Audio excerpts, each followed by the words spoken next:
No more candy in Christian schools. Or should there be candy? The Christian Principles Podcast is brought to you by the Herzog Foundation, but bear in mind that the opinions expressed on this podcast are those of the hosts and not necessarily of the Herzog Foundation.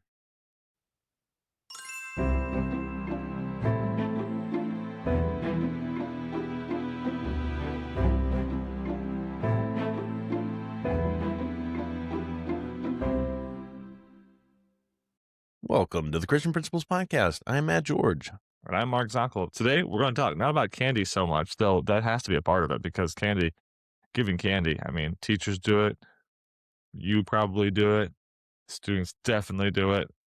But we're talking about gift giving amongst the students. Gift giving amongst the students in Christian schools. I feel, once again, loving the content for the new year, and this content takes us back to our roots. Our roots. Do you say roots? I don't say roots. I say roots. I say that to my wife, who's from Minnesota. Her roots. It definitely takes us back to our roots, because the minutia, this is the minutia. This is living in it. This is down deep, rolling in it. You don't get this everywhere else. Again, this is not something you come into contact with in your educational. Yeah, this ain't no textbook. This is not in the leadership development times. Even the Herzog Foundation, they're not covering stuff like this, folks. This is grade A, prime, quality beef coming to you from podcasts here today. But this is something. It's crazy because we just talked to Phil Paleo, and you heard us talk about free money for our schools and how that's going to impact our institutions and blah, blah, blah, blah, blah. Yeah, right. Okay. This will impact your day-to-day life. This will make friends. This will lose you parents if it's not handled well. And perhaps for you, the handling is completely hands off. Mm-hmm. Maybe your handling is like, we won't touch this with a 10-foot pole. And I would say probably a little bit naive because I bet your teachers are then. I bet your teachers are doing it of their own accord with their own classroom rules. And that goes some ways and that goes other ways. So anyway, as far as overall thoughts on this today, we are coming up on Valentine's Day, Matt. Happy Valentine's Day early. We got February 15th. It's February 14th coming up. It's the 14th, yeah. 14th. I don't know why I said the 15th. But February 14th coming up, in 2 days from today when we're dropping this episode. So it's actually during Valentine's Day when this comes to the forefront for me. And this was addressed with me as a student at a Christian school prior to me leading the same school, and further coming to understand why that person asked of me what he did when he asked of me what he did, or when he asked me to perhaps had the rule made about me. I don't know, but we should move along. What do you want to say? Some needing counseling. It just needs to unpack it. Just let it all out, Mark. Just let it all out. I feel like you find the need for counseling in everything you hear. That's here or there. But while we're here, and speaking of gifts that we give, let me give to you now, and then Matt give to you in a second, some information that you'll find hopefully very valuable for your school. First of all, you make sure that you are with us on March 23rd at the Restoration Farm in Hartford County, which is Street, in the city of Street, Maryland, which is probably only the size of a street, at the MAX, the Maryland Association of Christian Schools 2026 Administrators Retreat. It'll be a full day. We're going to be focusing on stewardship. We're talking a lot about money. And our keynote speaker, Jameson Coppola, he is the Government Relations Director for the American Association of Christian Schools. We'd love having Jameson come. He will keynote for us. He'll give a devotion for us. Matt and I will host. Lots of groupthink. This is not a sit back and let someone just yell at you time. This is opportunity for interaction. There is, we don't force it. Okay, maybe like one group time we force it. But after that, it's you talk who you want, you want to talk with, you interact with those you want to interact with, you take in what you want to take in, and you get to ask questions. You get to questions for your school, questions which matter for your 1,000 kid school versus your 50 kid school, and Christian brothers and sisters from around the Maryland area, from church schools in Maryland or church affiliated schools or approved non-public schools. They're all there. We see some come from Delaware, from Pennsylvania as well. We would love to have you come out on that day. So email us, get a hold of us. Please make sure you save that date. It's March 23rd. It's a Monday, and it's a full day up there on top of Maryland. I also want to point out to you again, the Leadership Development Series through the Herzog Foundation, our partner, and this is where they want us to be pushing you, and this is where we want to push you. Remember, you pay for it. You pay to get yourself there, and they'll pay for everything else. I'm looking right now at March 2nd through the 4th, Strategic Stewardship, which of course falls directly in line with what we'll be talking about on the Max Administrators Retreat. But that's from March 2nd through the 4th in Nashville, Tennessee. Sign yourself up. There's probably still space. Get yourself there. And they're going to talk about, I shouldn't try to riff this. Listen here. Herzog Institute's strategic stewardship training is designed to help Christian schools establish sustainable, biblically aligned financial models that advance their mission with excellence and accessibility. Far too many schools operate with structural deficits, relying on underpaid teachers and donor revenue just to keep the lights on.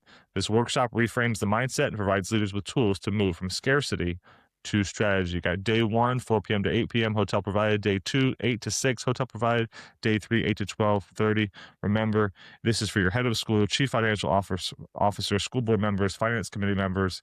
You get yourself there. They cover the rest. Great time there. And if you don't want to hear about stewardship, but you want to hear about something else, please go check them out at theherzogfoundation.com and see what else they have to offer you. And remember, tell them that the voice here at the Christian Principles Podcast sent you.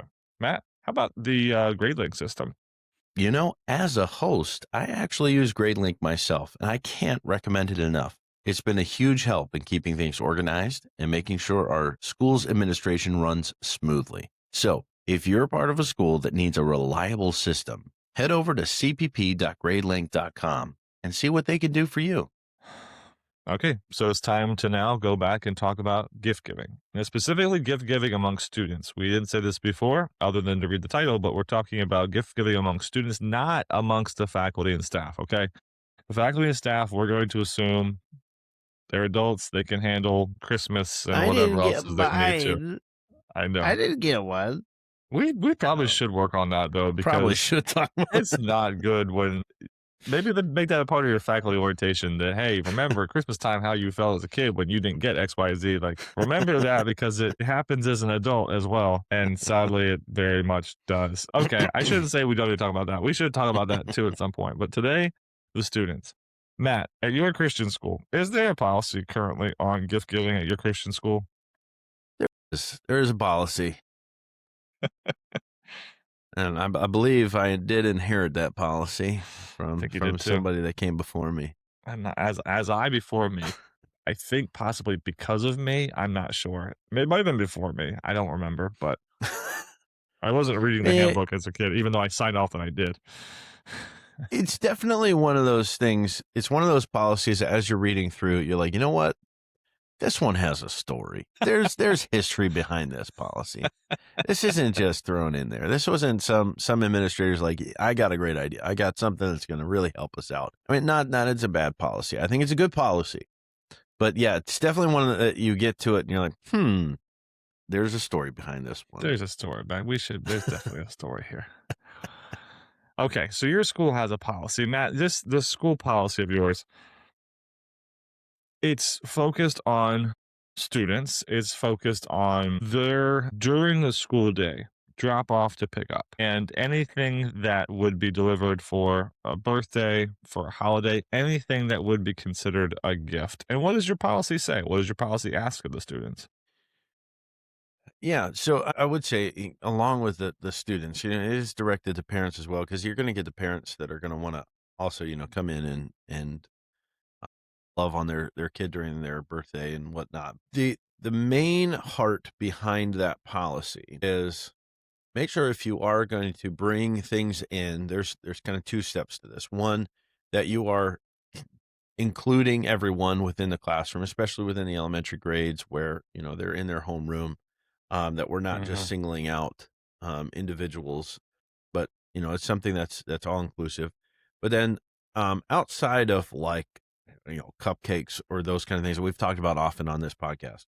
If it is a gift or something, that it be delivered to the office and be picked up at the end of the day, as opposed to disrupting the day. So it's that kind of general policy that we, you know, keep it as low key as possible, while also, of course, understanding the specialness of the day. Start with that low key. You got a birthday. A student comes in, and usually, interesting on birthdays, students are giving presents out to everybody that's around them through the form, we've already talked about this, through the form of brownies or candy or something like that. Yeah, right. Cake, perhaps, is less likely that they're going to be getting things on their birthday from their peers, interestingly. But how do you balance in your mind, before we get too much in the weeds here, if we're going to think spiritually, how do you balance the giving, the celebration of giving that we would want to celebrate in a Christian school with the rule that they're not supposed to be giving out things individually? Yeah, the big thing that I try to hit on is that we are considerate of, number one, the purpose for school. There's a reason that we're at school, and it's not, on my birthday to set everything aside. And when you got 20 kids and you got 20 birthdays, that's not going to be a point to emphasize is consistency. We have to be able to maintain the same level of celebration for everyone. That's of course going to be different. And to talk about, you got your kids that's 6 of 9 kids who may not be as celebrated as your one of one. So Uh-huh. consistency really the key element that, and we mentioned that if you don't have a policy as a school, that your teachers definitely have something going on. Because of that, I think that point as well. Your teachers want to make sure that they are celebrating every student equally, that they are doing what they can. And if you're allowing for one student to be like celebrated with bouncy houses and everything else, and then another kid comes in and it's just like, oh yeah, it's my birthday today. Like, we want to make sure that there's consistency all the way through. I want to pick up that teacher point. I want to take this off the teacher's plate to some extent. I don't want teachers are dealing with a lot. I want to help them. I want to make it so they don't have to wonder what the school stance is. They don't have to wonder, oh, I got a really tough situation with this group of girls that they're not going to play nice with so and so. It's going to be an issue. I like having this policy in place that allows them to say, hey, listen, this is past me. This is what our Hmm. school does to promote unity. We're not going to have just one gift given. If you do have a birthday present, that's wonderful. We're going to make sure that's given after school. We can still celebrate the kindness of the students and the wanting to give nature of the students without having to deal with the distraction, so on and so forth. And so for the teacher, hopefully the teachers see this as a benefit, not a rule which is meant to curtail or be make us seem mean or whatever else it happens to be. But getting down to the rule itself, and you mentioned for elementary, and perhaps our minds go to elementary. It doesn't necessarily have to, though. They absolutely could go to the upper school. So in upper school, the on a Valentine's Day like we have coming up, and my story deals with bringing roses in for the girls in the classes around me. But then there were girls in the classes around them that didn't get roses. Or in other times, a boyfriend brings something in for his girlfriend, and then so and so doesn't feel, or it exacerbates a situation that was there prior. And some of that, real kid gloves handling it. Real, some of that comes in and we miss it.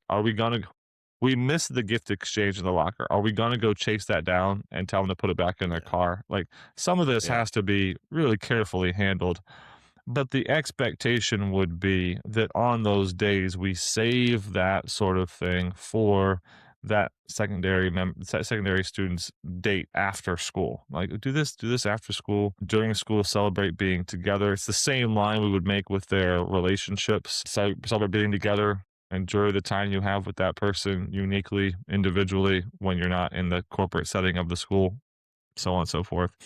There's safety in this. There's Yeah. expectation setting in this. There are hopefully more helped hearts than hurt hearts in this. That's good, and I would throw one other thing in there because 'cause we're talking about gift giving, but the other element of this would be, like, invitations to, like, a Valentine's party or a birthday party or something to that effect.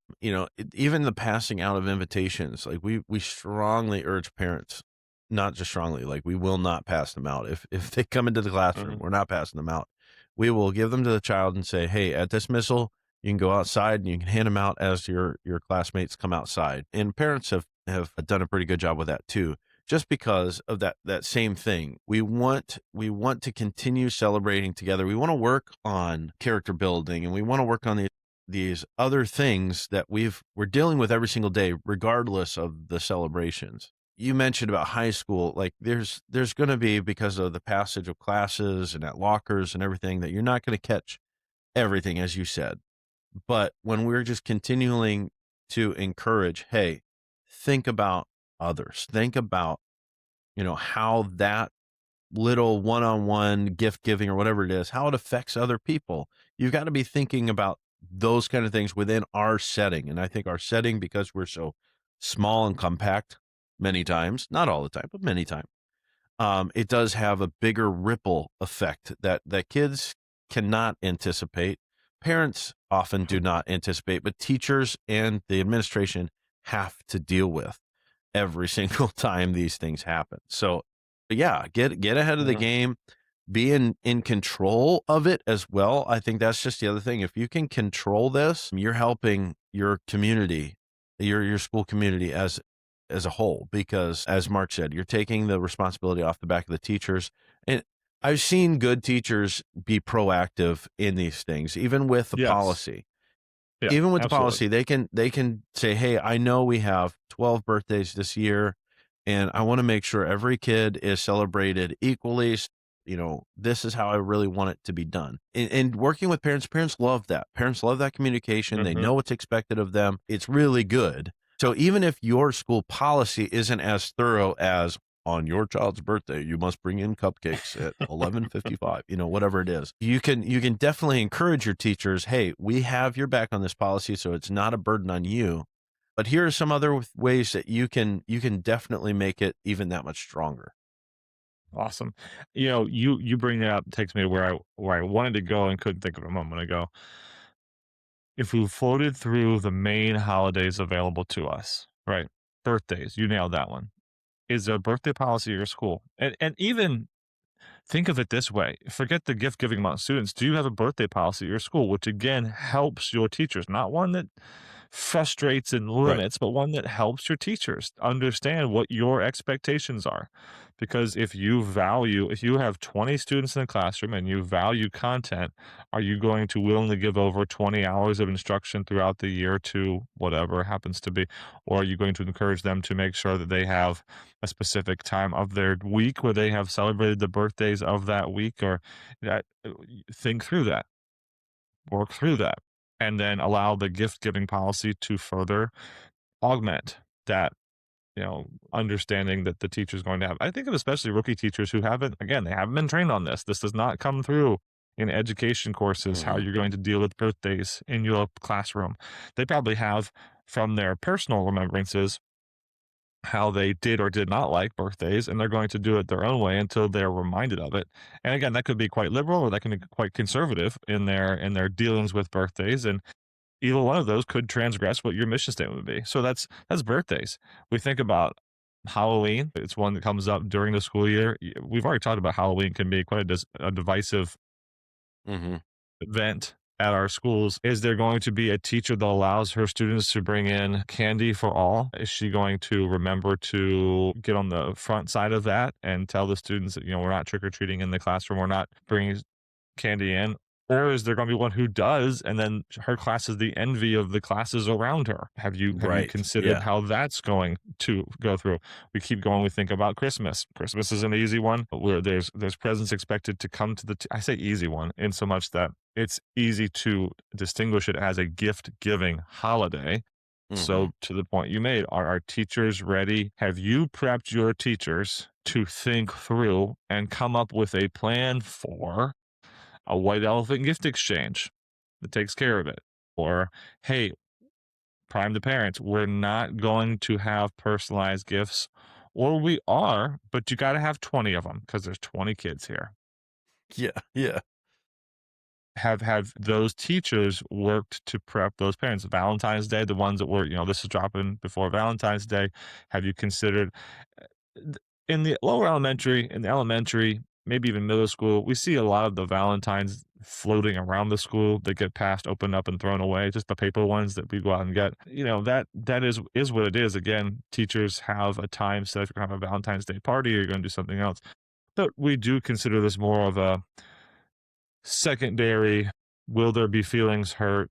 We want to be on top of the policy concerning have a rose bedazzled beauty in the high school, and meanwhile the other girls in her class have nothing. We want to stay away from that. You really, if you don't know this, you really want to stay away from that.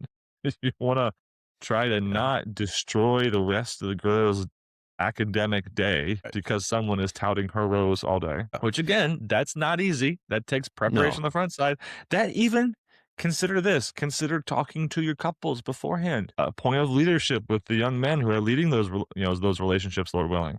Hey guys, by the way, remember this is what the school asked you to do. Or if the school doesn't have a policy, hey guys, by the way, think about how you're going to make those who are not a part of your couple feel if this is how you present this. And so I'm going to ask you to be very considerate. Be very considerate with how you present this to your special person, with your loved one. And then we've already mentioned birthdays, but then the end of the year and going away present, summertime, forget me nots, whatever they happen to be, have your teachers walk through each of those situations and know what they're going to do. Have you walk through them and know what you would expect teachers to do. And I bet right now, if you don't have a policy, and you polled your faculty and staff members, you would have quite a range of views as to what could or should be done on these birthdays or on these events that probably differs greatly from what you would expect to be done or what you would say you would want to be done. So there's my bet. You tell me. Am I wrong? Am I not wrong? Does your school have nothing and you love the nothingness and you allow each one of the teachers to effectively do whatever they please to do and that's never been a problem? Talk to us. Let us know. Matt, anything else you want to say to wrap this one up? Yeah, I would just say, apart from policy, another way to be in control of it is have your I mean, build your own school tradition. Like, we provide and make Valentine cards at school, Mhm. for everybody. So you don't have to bring personalized ones in. Like we're gonna do that. We're gonna do candy for everybody at Halloween. Like when you're preemptive in a way that just automatically Christmas, I feel like is the easy one because we'll do a Christmas party and like you said, like we'll do a Christmas exchange of something or something. And there's just this understood tradition as long as again it's consistent from year to year, teacher to teacher, just so that everybody understands the expectations. That just makes it that much easier and that much stronger to deal with. I don't want to lose that what you offer up as tradition because we've celebrated that before. We should celebrate that again. Think about giving every one of the females in the school a rose that day, making sure that there's a bouquet on every teacher's desk that has enough flowers in it for every one of the ladies in the classroom and celebrate what that is, celebrate the love shared, express why, offer thoughts from the PA system as to why this is done this way. Get the young man involved with it. That these things would be beautiful. These things could be, if considered and prepared for, what a wonderful opportunity to reflect Christ in these situations. Yeah. All right, let's move on to our Christian administrator spotlight. Going out to Daniel Beckering. Now, Daniel happens to work at Southwest Christian High School in Chaska, Minnesota. Chaska, Minnesota. Now, Jessica. Daniel returns us to the list of schools who had a teacher of Herzog Foundation Teacher Excellence Award in the school. They have one of those teachers in their school. So, Daniel, he is the head of school there at SCHS and or SWCHS, excuse me, and we are excited for him. So, Daniel, Well, I'm going to go ahead and pray for you today, actually. And I hope that your gift giving policy is well in hand. Father in heaven, I thank you for Daniel. I thank you for what he is doing there at SWCHS. Lord, you have a plan. You have a will and a way for each of us to glorify you. You've created us in such a way as to complement the body well, the body of Christ well. And I do ask that Daniel today is able to do so, that he's able to fulfill the role that he was called to, the job description he expected, or that he has been able to create for himself there. And in your will, way, and time, show Christ as best as he can to those around him. And if he gets a chance to review his gift policy to make it stronger or to destroy it, whatever he needs to do there, bless him in the effort. Well, thank you for it. Amen. Amen. All right, Matt. Well, don't forget to get Jenny something for Valentine's Day, okay? Shoot. Oh, man. Well, hopefully by the time you re-listen to this, you'll have a couple days still. There we go. And we'll be good to go. But folks, we've blown past our 100 subscribers on YouTube. We're thankful for it. We are well on our way to 500 followers. Our goal for the 2026 year will be into season 3 as of August. So we're hoping to be there by August time. So help us out. Pass this along to a friend. Please let them know that we are here. Hopefully you'll see us at the March 23rd Christian School Administrators Retreat there in Harford County, or sometime else. Reach out to us. Talk to us. Our website's up. We're loving life. Thanks for going with us today.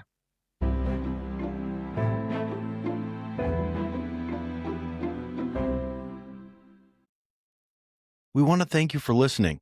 We're honored that you spend this time with us each week. Our heart is to bring you practical conversations and resources that really serve you as a Christian school leader. One of the best ways you can help us spread the word is by leaving us a review and sharing the podcast with other Christian school principals you're connected with. You can also follow us on Facebook and Instagram. Join the conversation and share any posts that resonate with you. Every share makes a difference in helping more leaders find encouragement and practical tools. And remember, the podcast is just one way we help. We also love serving schools through speaking and workshops. Our keynotes and sessions are designed to give you actionable strategies you can take back to your team and implement right away. If you'd like more details, just send us an email at info@christianprinciplespodcast.com. We'd love to connect. Until next time, thanks for joining us on the Christian Principles Podcast.